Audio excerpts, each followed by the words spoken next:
লাতারাবুন্নাল জাহিম।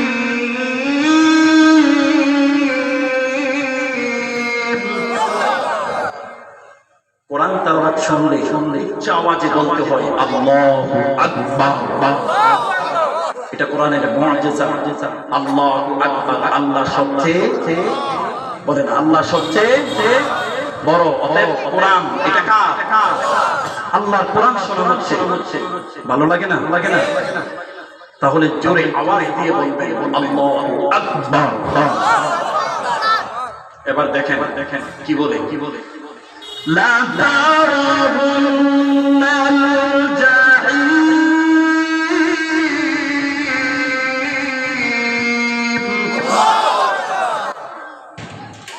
অবশ্যই তোমরা দেখতে পাবে জাহান্নাম। নবী করিম সাল্লাল্লাহু আলাইহি ওয়াসাল্লাম বলেন জাহান্নামের উপরে আল্লাহ তাআলা ফুলসিরাত স্থাপন করবে।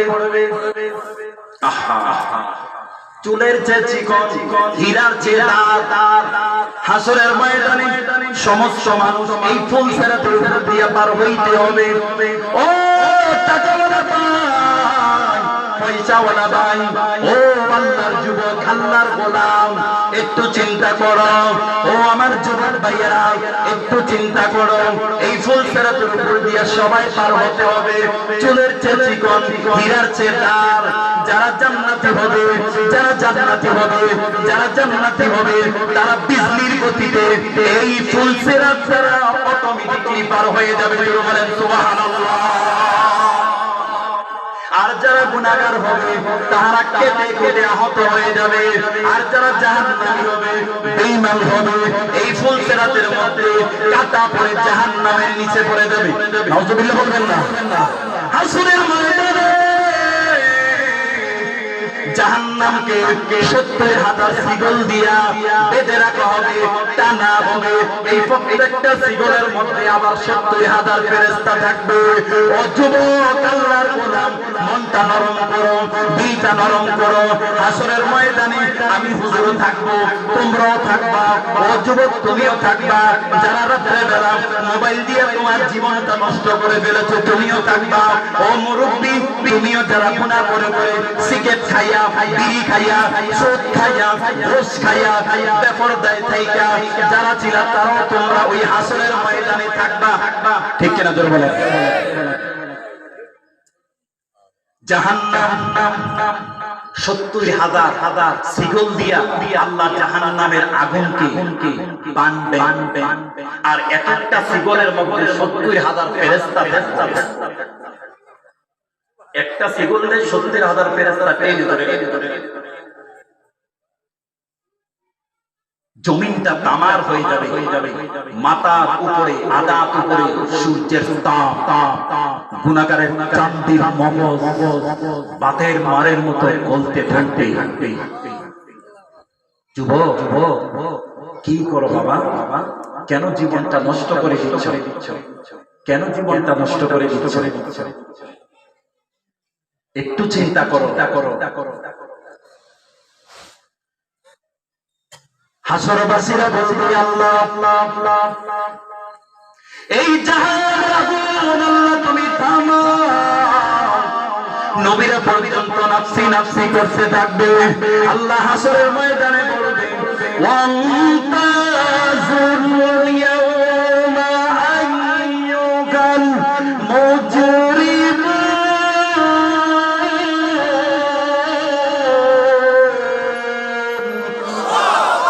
আল্লাহ বলবে ও হাসরবাসীরা, ও অপরাধীরা, যারা অপরাধী জাহান্নামী, আমার নেককার বান্দা থেকে তোমরা সরে যাও। পৃথক হয়ে যাও।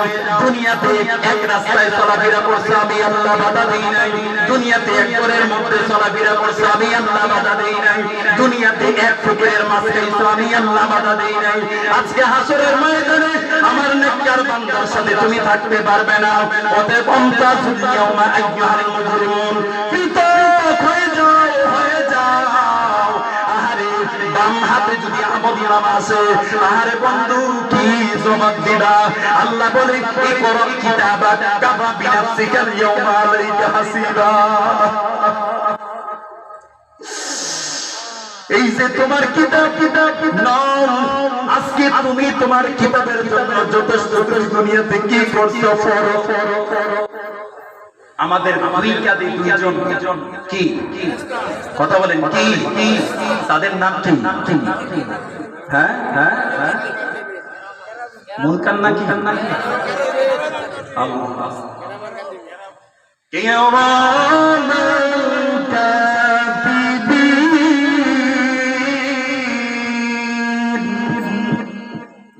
দুইজন সম্মানিত লেখক, ডান কাঁধে নেক, বাম কাঁধে ব গুনাহ। তবে কি জানে ডান কাঁধের ফেরেশতা খালি সুযোগের অপেক্ষায় থাকে, নেক করবে, নিয়ত করছে, কাজ শুরু করে দিচ্ছে, সাথে সাথে নেক লেখা হয়। বান্দা গুনাহ করছে, এবার ফেরেশতা বলে, হে ফেরেশতা এখন লিখিস না, দেখি না আমার বান্দা আল্লাহর কাছে তওবা করেনি। সুবহানাল্লাহ বলবেন না? এরপরও মানুষ জাহান্নামে যাবে।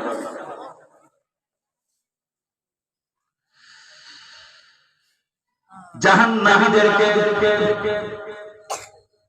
জাহান্নামকে ৭০,০০০ শিকল দিয়ে টেনে ধরা হবে। জাহান্নামের আগুন আল্লাহকে বলবে, আল্লাহ এই পাপিষ্ঠগুলারে আমার পেটে দিয়া দাও। এই জন্য কিতাবের মধ্যে আছে, দুনিয়াতে যখন মানুষ ওই যে মুসলমানের মধ্যে, ওই যে গানের মধ্যে আমার কলিজার টুকরা যুবকরা ডিজে গান লাগাইয়া নাচে, বেডা বেডি সেরা সেরি ছেলে মেয়ে ডিজে গান লাগাইয়া মুসলমানের অনুষ্ঠানে, বিয়ার অনুষ্ঠানে, জন্মদিনের মধ্যে, তখন এই জমিন কি বলে জানেন? এই জমিন বলে, আল্লাহ তুমি আমার একটু হুকুম দাও, একটু হুকুম দাও, তোমার নাফরমান বান্দাগুলারে আমি খাইয়া ফেলাই। জমিন আমি একটু হা করো, আল্লাহ তোমার নাফরমান বান্দাগুলারে আমি গিলে ফেলবো। আল্লাহ বলে, বান্দারে না না না, আমি আল্লাহ আমার বান্দাগুলোর খুব মায়া কইরা বানাইছি। বলেন আল্লাহু আকবার। আল্লাহ বলে, বান্দা